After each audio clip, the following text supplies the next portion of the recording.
Welcome back, Marvel fans. Today I have another Marvel Select figure featuring War Machine from Iron Man 2.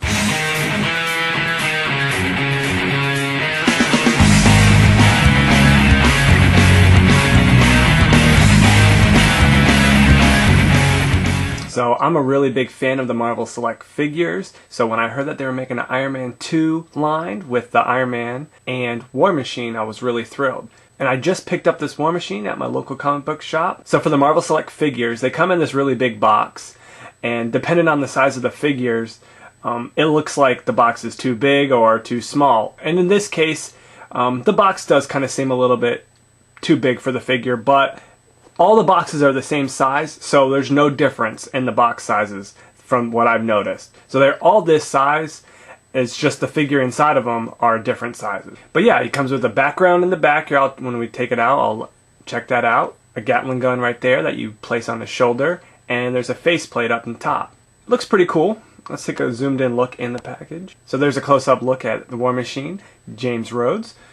And there's his faceplate up there. You can put it on top or over his face. Zoom down a little bit here. Pretty neat. So before I take him out of his packaging, let's take a look at the back of the box. Boom, there's the back of the box. So there we have War Machine there. You can see the figure and then his base behind him. There's a little bio on the side there. Take a look down below. There's the Mark IV Iron Man and the Mark VI Iron Man. One's from the Borders exclusive figure, and the other one is just the other one you can pick up at the store. I really like the Marvel Select line, so I'm hoping that this is a pretty cool figure. I have seen reviews, and a lot of people are not liking this figure, so I figured I really wanted to do a review on this myself to see for sure if this was a good figure or if it wasn't a good figure and give my take on the figure. So let's take him out of the package and let's check him out. I really wanted to show everyone the side of the box here. It has a really, really awesome War Machine graphic on the side of the box. Pan down.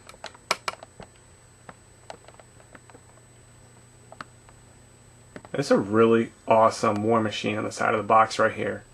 Just really nice detail if you keep the figure in the box. I'm not keeping this one in the box. Obviously, I'm opening it up, so I won't be keeping this, but it's really awesome looking. So here we have War Machine out of his packaging. I have to say, I mean, I actually like this figure, but there are some bad things that I will go into detail in a few minutes. But yeah, so this is not that bad. Let me take him out of this stand because it's really hard. It doesn't really look that good right here in this video right this second. So first thing I want to talk about, and here's the base. The base actually looks kind of cool right here, but when the figure's in it, I don't really like it, honestly. That's just my personal beliefs. I don't really like the stand with the figure in it. But without the figure in it, it looks pretty cool to me. So that's what I think about this. I mean, there's a lot of detail on here, and supposedly, from what I've seen, this is actually a better base than the Iron Man. So now we have War Machine all by himself. And you know what? This figure is actually not that bad. I know I've seen people say that they didn't like it. Some of the things I do want to mention, it does seem like it's been rushed a little bit because the paint is not that great. To me, it looks like the figure, but like it's not very good. Like there's a lot of places where the paint is not perfect, and there's smudging and peeling, and it's just that part of the figure is not very good, and I have to agree with most people on that. The paint jobs on this figure could be a lot better. But I want to talk about the good things about this figure, and there is a lot of good things about this figure and reason why I do like this figure. First off, I want to talk about the mask here. You can take it off and put it on top of his helmet so you can see the figure's face. The mask right there, it does have red eyes, so that's really cool. The reactor core is blue, and I know some people said that it should be red, but on all these figures I've seen, they're some blue and some red, so honestly I don't really know what to say about that. I mean, it looks fine here. Maybe some other figures don't have a good blue color. This does have a pretty good blue. You can see some of the paint right there. It's just kind of doesn't look clean. It's just kind of like rough, and there's some I don't know what they did there. Just not that great. The articulation on this figure though is not that bad. I will go into depth in a few minutes. Let's just go through it real quick here. Alright, so here we have War Machine up close, and we can take a better look at this figure. I took the helmet off here so you can see how it can be placed on top. It really looks like him, honestly. It really does. That's a really good sculpt on his face there. I think that looks just like him. I'm going to spin the figure around so you can get a good feel for the figure and all the nice detail or not so nice detail.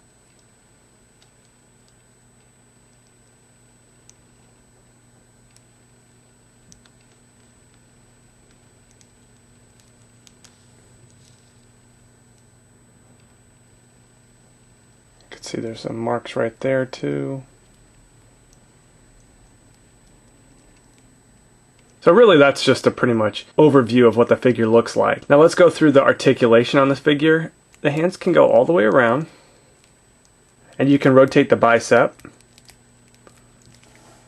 There's elbow articulation, and the hands, there's pretty good hand articulation here.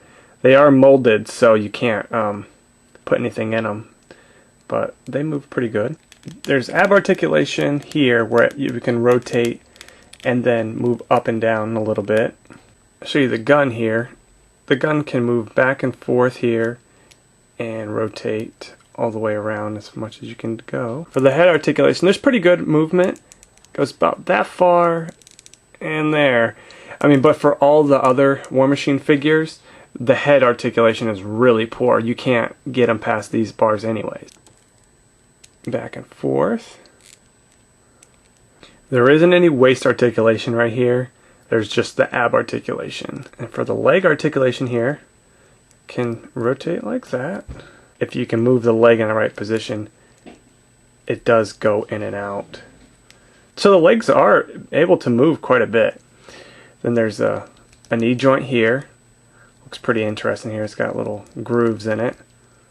And for the foot articulation, there's no up and down, and it's just a little bit to the side. So the foot articulation is pretty poor there. So for the Marvel Select Iron Man 2 War Machine, I think the articulation is pretty good, honestly. I was able to get it to move just as good as any other figure that I have, so I can't complain there. But so now I'm going to talk about some of the things that I do not like about this figure. So first thing I want to talk about is this arm right here. I was just moving the figure, breaking the articulation, and I moved up and poop, arm came off. Now, that is pretty bad, but the good thing about it is it goes in pretty easily and it stays in there. I can move the arm around for the most part. It's just very loose, and you have to just, keep an eye on that. So that's really not that good. It shouldn't come off. This arm right here, I've been moving it around and it doesn't come off at all. Some other things, the foot articulation is kind of poor. There's no waist articulation, but there is ab articulation here. A lot of the paint job on this figure, it looks like it was rushed, honestly. The paint job looks like it was rushed. And the figure itself kind of looks rushed, some of the, I don't know. But I like this figure, honestly. Other than the arm and some of the paint, it's a really cool figure, honestly. I like it. I like the way it looks. I'm a really big War Machine fan, so that's obviously probably another reason why I like it a little bit better than other people. Before I go, I want to show you guys some size comparisons of other War Machine figures. So this is my favorite part of this video, to show you guys the size comparison of all the War Machines that I have, from the Mini-Mate to the Marvel Select War Machine. On the side here is the magnetic 6-inch Mega Bloks buildable figure. Then on the two sides are the Iron Man 2 figures, the 3 3/4, the comic series, and the movie series. And then obviously we have the War Machine Marvel Select. So it looks like the Marvel Select figure is about 7 inches from here. And then that's about a 2-inch Mini-Mate. But yeah, this is a really cool size comparison. I really thought you guys might enjoy that. So thanks for watching my review on the Marvel Select War Machine. So I hope this review on the Marvel Select War Machine gives off a different light on the figure. There is some bad points, but then again, I like a lot of other parts of this figure. So leave me a comment, tell me what you guys think. Alright, take it easy, guys.